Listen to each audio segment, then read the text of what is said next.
We're here. How exciting. Emuna is our future with soul. Today we are Emuna with our future with soul. Welcome everybody. Our weekly class of Emuna is our future focus. We have to focus in. That's the challenge of a generation like ours, to focus. Everything going on around us, all the noise and action. This year, in the fiscal calendar, 2020 started off with a lot of action.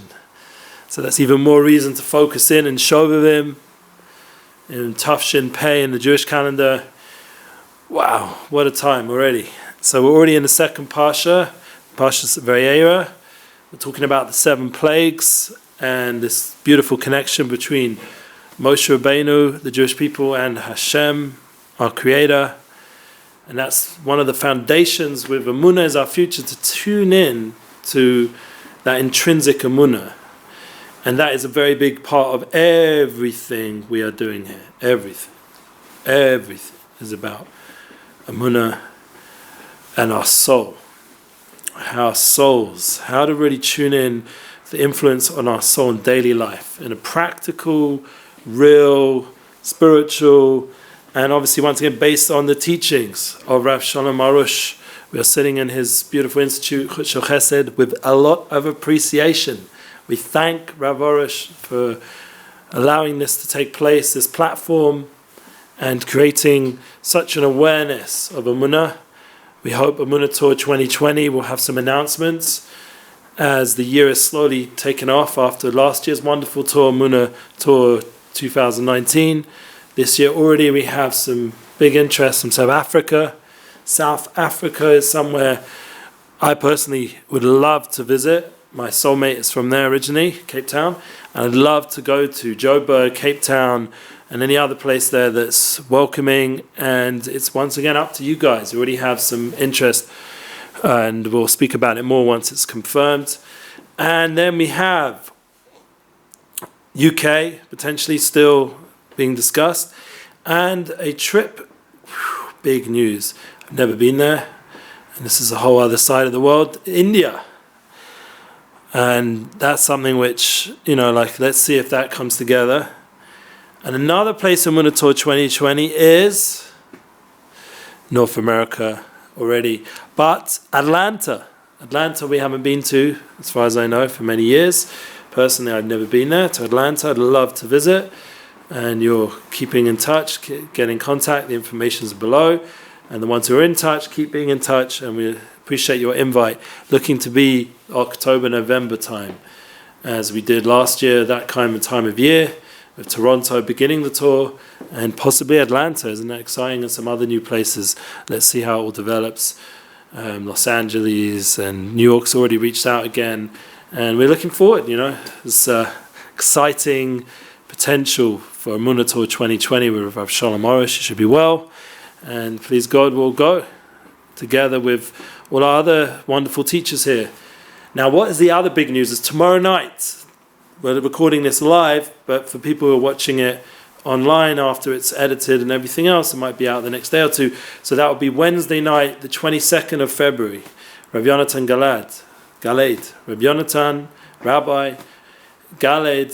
Yonatan Galed is speaking in English for the first time in Israel, Tel Aviv inspired, or the other way around, inspired Tel Aviv. We want to inspire Tel Aviv with the organization Inspire Tel Aviv, together with Rabbi Yonatan. Please tune in to all our channels and platforms. Please God, we'll try be there, hopefully with the weather allowing and all the traffic, with Prince Charles coming to town and Putin and the Holocaust Memorial and everything kicking off. Hopefully make it there from Jerusalem to Tel Aviv tomorrow night without too much of a hitch. And it should be hopefully going live around 9 p.m. Israel time. Let's hope that works out. Okay, that's exciting. Yes, that's exciting news for Emuna Tour 2020. And we hope that's just the beginning for Rabbi Yonatan, because we are putting up now and pushing out there the 8th class of his Emuna series of Universal Garden of Emuna. And it's a tremendous opportunity. We also want to thank Rav Yes, Rav Dayan. He's a Dayan. His name is not Dayan. He is a judge, a Jewish judge. Rav Dayan, the Dayan, Elgrad. His name is Rabbi Elgrad, but it's Rav Dayan Elgrad. That's how we're putting it out there. So you just give the proper respect as a Dayan. And we want to thank him. His daily halakha classes, very, very important, giving us a lot of clarity. And we'd also like to do a Emuna tour with him. And also we're here together. Emuna is our future. And we're discussing, please God, with many guests, and not just on the physical level, not just like Gedalia Fence and all these wonderful people. We're talking about souls are visiting, the souls. We have the guests, the spiritual guests, and that's today's class. And this week's class is trying to get a little bit more into our soul and how it can be a point of reference for our practical daily life. So let's start. Let's first understand a very deep concept that the Baal HaTanya, it's his Yahrzeit today, the 24th of Teves, and it also happens to be Rav Dessler and Hashem Shmuel. I'm named after Rabbi Dessler, Eliezer Dessler. I'm named after him, very holy person, a very deep thinker, and someone who was meritorious to have, they say, after his deep, deep class, from the Baal HaTanya. He used to give a class on a weekly level in Gateshead, and something which I'm sure was very deep in the Tanya. And the Baal HaTanya himself would come visit Rav Dessler on a nightly level to discuss the learnings. His soul would come. The neshama not Rabbi Dessler, would come to Rav Dessler from the Baal HaTanya. Rav Shneur Zalman of Liadi. Shneur Zalman of Liadi would visit Rabbi Dessler and inspire and clarify these deep teachings. So we're going to go a little bit into that since it's today. It's the Yahrzeit special day, Parshat Vayera. We're going to go a little bit into what is this soul experience. When you learn Torah, we see from the beautiful picture we posted together with this video, we see this connection to Torah, that really has to be where all these spiritual understandings have to come from. That's the source. It's in the Talmud, in the Zohar, in the Tanya, in the Rabbi Nachman Sfarim, and all the other beautiful Sfarim, the Garden of Emuna series. It all has to be sourced. Everything has a place. And this concept of the soul visiting a person is very, very deep. And it's a little bit beyond this 20-minute or so slot to really get into explaining how there's different levels of the soul and technically breaking everything down. That's, thank God, been done very thoroughly by the Tanya. And you can go to Tanya Shirim or some deep Breslev rabbis who have time and listeners for hours of Shirim, like Rabbi Maimon and all these kind of wonderful Talmid Chachamim that we have in the world now.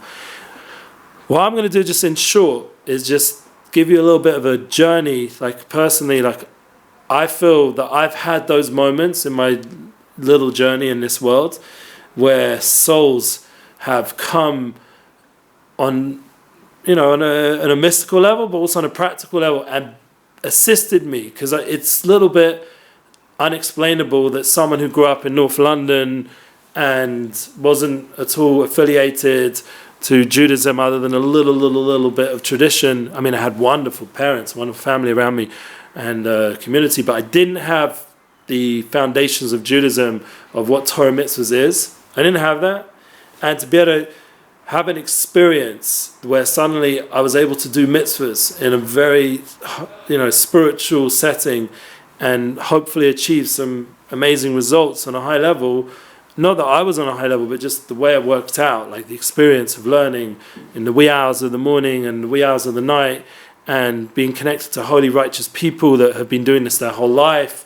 And suddenly I come in after, being involved with nightclubs and, crazy things in the world, and watching hours and hours and hours of TV and movies and all these other things. You have to list everything I've done, but that's a general secular experience, for most young kids. And nowadays it's compounded by the phones and connection to the whole world on a daily level through the internet, through crazy apps like TikTok, and this constant compounding of distraction, information, and all kinds of sensations, and so we all know that.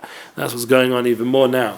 So that was my upbringing, and then suddenly I could sit with righteous people and be able to learn Torah for hours and experience new awareness and awakenings. Like this Shabbos, I was by Nachlaot, it's a part of Yerushalayim, Jerusalem, and as part of my unity inspires concepts and focus, I felt like I witnessed such an aliyah from a friend of mine, Alex Clare. He's a famous musician.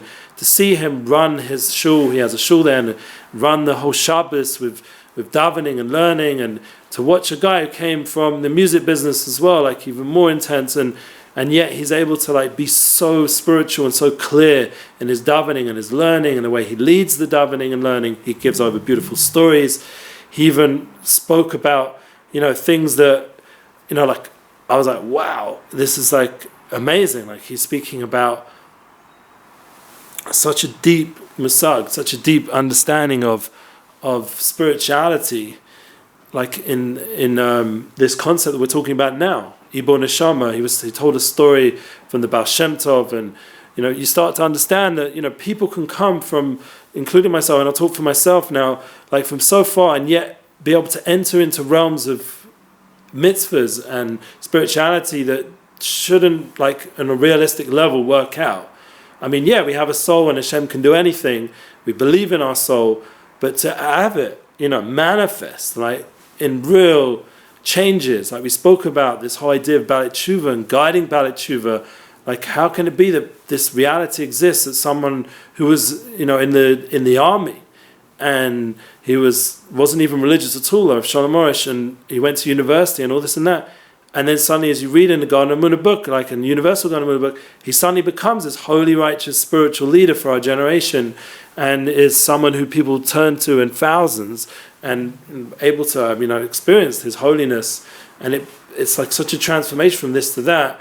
Fine, it's been over years, but still, like it's such a unbelievable switch of focus and really the truth we said before, that really a person ultimately is elevating everything from before. So his whole unified experience is picking up everything he went through there. Now those stories are inspiring, and now that journey there, that music, that experience, that teaching that he learned in that other lifestyle can now be lifted up, and all those experiences lifted up, and all those places and all that food and drink and all the people he was with, everything can really be elevated. And that's something which, once again, is a soulful thing. Like, how does it happen? So this can be simply answered in a very deep way that the HaTanya explains. There's a concept called Ibo Neshama, that neshamas come and help you.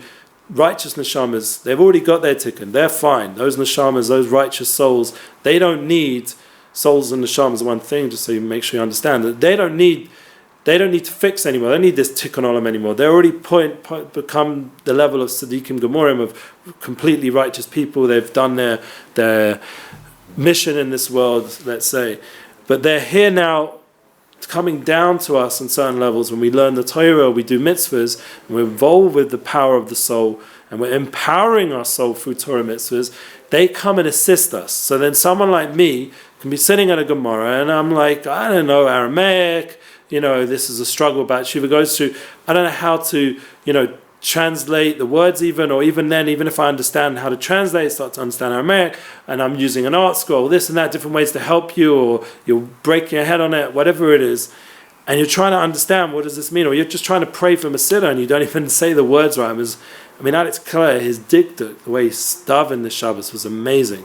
But this was like, for me personally, that's such a struggle, and I'm sure many Baalet Tshuva go through this, like how to really understand, shiurim in Yiddish. Like I've tzaddikim speak, a lot of tzaddikim, righteous people in this generation. You go to their, special tishim and shuls, and they're speaking in Yiddish, and you want to understand it. So like, how are you going to? So thank God, personally, after years and years, suddenly the Yiddish starts to make sense. Suddenly the Gemara opens up, and you start to understand the Gemara. Like we're on the Daf Yomi. This happens to be my third cycle, so we're going around again, Shas. And it starts to open up, and I'm learning with my son, and start to see, wow, I can take this journey the next level. And same with prayer service, same with Birkas Hamazon, and same with Shabbos. You start to get new ideas just by being part of a Shabbos experience. Like I was with all kinds of Jews this Shabbos in Nachlot, very mixed environment in a good way, and you get this opportunity to just enter into the oneness of the Jewish soul and realize that you're getting help from somewhere. It's coming. So this is the answer that the HaTanya was hinting at in his holy Sefer, the Tanya, and on his Yahrzeit, in his merit, we'll try to understand it a little bit. The souls are assisting us. Rabbi Nachman, was someone who constantly was working on his holy level with souls. with holy souls. He was bringing them to him somehow. Not that we understand these concepts. And every night he was busy with masakin and neshamas and souls. That's one of the reasons why he's buried in Uman. Why is Rabbi Nachman buried in Uman? Because he's fixing up the 20,000 martyrs or more that were buried in that graveyard in Uman, and he chose to be part of that place and to elevate all those souls, or they chose him. What do we understand of these concepts? But the idea is that he was busy with souls. That some tzaddikim are meritorious to connect with souls in this world. And for us, we don't even know that this is happening, but there is movies and things out there. We should break this a little bit of focus on Dybbuk, this Dybbuk concept. There is a reality of that, and our rabbis talk about it. Generally, that's a negative experience, like a soul that's a little bit deranged, and how it expresses itself. There's some tikkun of shmur saloshin, or some sort of something that was wrong with the mouth, and it comes into these people and takes over the body and starts making wild sounds and crazy things and freaking people out. There's movies about this, that, and Svarim talk about it, and the people who've removed Dybbuk. And this idea Dybbuk is this idea is connect. A soul connects. A lost soul that was roaming the world. So there are, and even movies recently about how there's some souls who come to people in the world generally and are helping them fix certain things up, and they're aware that something took over them, but they don't really understand it. And there's these concepts are going around and around. So why am I talking about it? Once again, my wife did say this is a deep subject. You have to be careful, but. I'm saying this as a disclaimer. I don't really know and understand this concept truly, but I do know that all of us are being influenced on a soul level by these righteous souls who are coming and assisting us. So when we do the mitzvah of kibbud av v'em, we honor our parents, as it says in a famous ma'aser from Tzaddikim. I think it was brought down by the Yiddish Kodesh. The one time the Yiddish Kodesh was able to see in a Gemara shir that there was a student there, and he suddenly went out and he went off and he had to do something for his family, and he did the mitzvah. He helped his mother with the trash or whatever it was. She was a yisoma, she was a divorcee or an alman or something like that. She didn't have her husband to help her, so he went out on a fixed basis to go help her with something, and then came back. The rabbi, Yiddish Kodesh, was sitting there trying to understand a Gemara, didn't understand it. Came the soul of a buyer into his mind and enlightened his mind. The buyer also was an orphan, didn't have a father and mother at all, and that's one of the Rosh Chodesh of his name. Didn't have this. And he's this Heilige rabbi from the Gemara, Mora, came to the Yiddish Kodesh and enlightened him, so he'd understand the text. And he saw that where did this soul suddenly come into the room? In the merit of this boy who went out to go honor his mother in a way that nobody else could, and then enlighten him to understand the Gemara, the Talmud. So this is the kind of stories that that tzaddikim would experience on a daily level, that souls would come, righteous souls, and give them the strength, give them the power to become more spiritual and enlivened in this world. And how does this relate now? Right now we're in the Parshat of Vayera. So there's these 7 plagues coming into the world and smashing all the different klippos, all these different forces, these external forces controlling the souls of the world, of the Egyptian empire and the world at that time, and all these slave masters that were inflicting the Jewish people, these distractions and craziness, inflicting the Jewish people and the world from being less spiritual and less inspired. It came these 7 plagues and slowly undid these messed up 7 sayings of creation and purified them and cleaned them. And just like it was a hit to the Egyptians, it was a purification of the Jewish people. Each one was a refuah, as it says in the Gemara, was a healing. And that power comes in. There's forces Hashem's giving into the world to assist us to spiritualize ourselves, and they have 7 points of reference. One way we know, obviously, is the 7 commandments of the ultimate 10 commandments, which is manifest through all the 10 plagues, which we'll finish off next week and we'll talk more about in the coming weeks of this Shovavim time period. But the concept of these forces coming to help us become who we truly are, that basically we're getting divine assistance. That's what I'm trying to say. We have a soul and there's divine assistance. It can come through plagues hitting the world and undoing our connection in a negative way to the world, so we become more free, more soulful. Or it can come through righteous tzaddikim who come and assist us. Or it can come through us just wanting so much, like Rav Arush talks about, wanting in his new book, in the Rosh Chodesh, in the New Light, wanting so much to be connected to Hashem, this rutzon, this will, and this divine will then it arouses the divine will above. And right now, like, we see a lot of divine will above. There's just so much rain pouring on this country, Baruch Hashem. It's just pouring and pouring, and the weather conditions, and we can get like a little bit, like I'm feeling a bit crusty. I'm healthy, thank God. I'm had a healing, but at the same time, like it's like pounding on me, and I don't have a car personally for whatever reason. I just prefer to walk, and I like the exercise and the freedom of going and learning on the way, and all the different things I can do, network. And then we have this intense weather going on in this winter, suddenly in the Holy Land, but it's really divine blessing. It's really a lot of bracha for this land. It's bringing so much shefa. And we have to look at things with a more soulful outlook. That's understanding that we're essentially, this is the point, the real point of this whole class. That's why you have to really listen to the whole thing. That essentially we are souls. And all these different forces from Hashem, from oneness, remember, it all comes from one. Never get fixated on these 7 divine emanations. But remember that all those divine emanations are one. Simply, everything is Echad Parshat, is oneness. And that's a Shema Yisrael Hashem Elokeinu Hashem Echad. Those 6 words are connected to Shema Yisrael as the first 2 parshas of Shovavim. Shema is last week, Hashem heard our screaming. And Yisrael, we're becoming a nation. We're becoming the soul of Yisrael. And then Hashem Elokeinu Hashem Echad, as we go through these next 6 parshas, the 6 words of Shema are manifest. B'shleimus, it's a deep concept. I thought of it myself. I think it's MS, and Tzaddikim explain the Shema is connected to these ideas with there's 42 words, and B'koyach, Shem Mem Beis. There's deep ideas, but the point is that without going too Kabbalistic, we are sitting in Yerushalayim. We're sitting in the generation before Mashiach comes. We have the power to be soulful. We have the power to reveal Yisrael, to reveal that we have a soul. We have a soul that there's 600,000 letters in the Torah, which is connected. Each one has a connection to the Torah. And in order to learn Torah, we're going to have to honor the people in front of us. Like me and you are not going to understand each other unless there's some sort of respect. Like I said last week, you have to give feedback, but it has to be done respectfully. That in order to understand something, there has to be a basic level of respect. Communication in our generation needs to be with respect. People need to have much more forums of respect, and that will allow the real communication of the soul to come out. So then all these issues that we're seeing politically going on, all this impeachment, crazy stuff, and all this stuff going down out there in the world without getting into specifics, is all a lack of communication from the soul. It's all about agendas and non-spiritual reasons for this. I need money, I have desires, I want this, I want that, you're in my way. It's nothing to do with the soul. If we're one people and one world, one love, and that's the true reality that HaTanya talks about so much in his Sefer.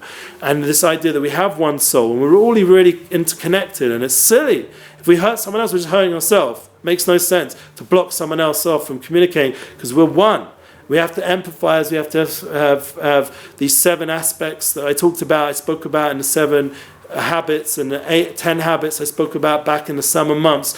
These amazing ideas of working together with people, having mission statement, win-win, and having empathy and listening to people. All these concepts that are really hidden within the 10 commandments, and these 7 plagues are undoing the false form of that, the clippers that hide the soul.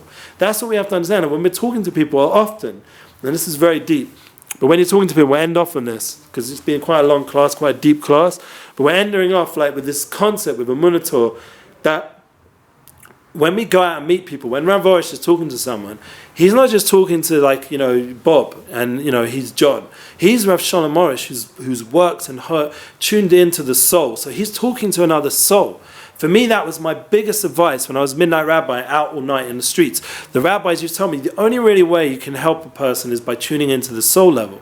You can't really help a person physically, because then you're communicating on a very blocked surface level. They might not be in kosher, or they're not communicating from the soul level. They're not communicating from even emotionally healthy place. So then as Eckhart Tolle talks about pain bodies. They're putting out a lot of pain and negativity, God forbid. That was big time in Egypt. Everyone was getting beaten, and you see in the workforce, everyone's competing, and it's a very Mitzrayim Egypt experience, and suddenly the political world as well. Everyone's beating on each other. and blasting and breaking news and everything, but it's all like very not soulful, not sensitive, not gentle, not loving. And that's like part of the problem, that we're not communicating from a soulful place. We're not learning how to tune into our soul. And once again, we're not tuning into these souls, not these Dybbuks, these like negative forces. The souls of Tzaddikim are helping us.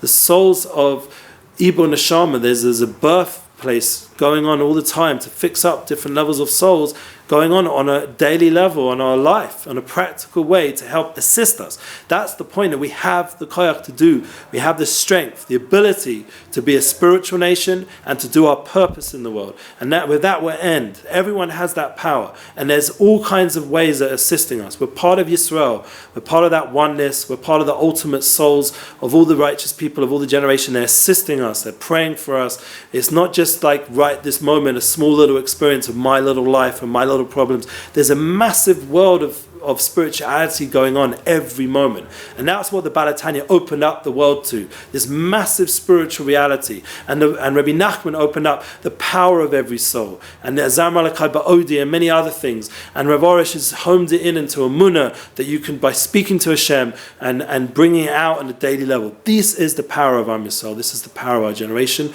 should have a beautiful week. Thanks for being patient in this quite long class. Please God, next week we'll keep it more contained and specific, but I just welcome you again to Rabbi Yonatan's class tomorrow night.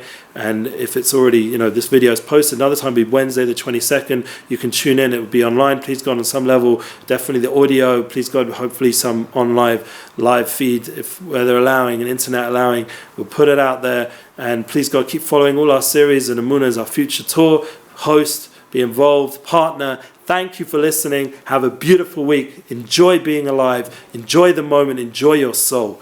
Lovely listening and lovely to be here.